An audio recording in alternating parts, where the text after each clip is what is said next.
थांनाय 19 जानुवारि अक्ट'आव कारिगाव मालसिं लामायाव जाथाय जानायाव जिउ फोजोबजानाय सिखोना जोहोलाव बिसिमतनि नखराव बिटिसिनि गाहाय खुंगिरि हाग्रामा महिलारी आरो आसाम सरकारनि मन्थ्रि जयन्त मल्ल बरुवाया खौरां लाहैदों।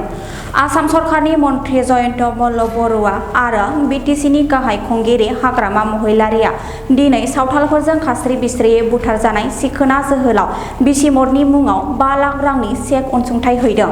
दिनै क'क्राझार सहरजों नांजाबनाय गोजोनफुरि गामियाव थानाय नखर सहैनाय मन्थ्रि जयन्त मल्ल बरुवा आरो बिटिसिनि गाहाय खुंगिरि हाग्रामा महिलारीया सिखोना जोहोलाव बिसिमतनि आंगो बिसिनि आखायाव 5 लाख रांनि चेक अनसुंथाइखौ गथायनानै होयो। लोगोसेयैनो बिटिसिनि गाहाय खुंगिरि हाग्रामा महिलारीया दुखुथिया नखरनो माबा मोनसे राहा एबा मदद होगोन होननानै बाथ्रा होबोदों।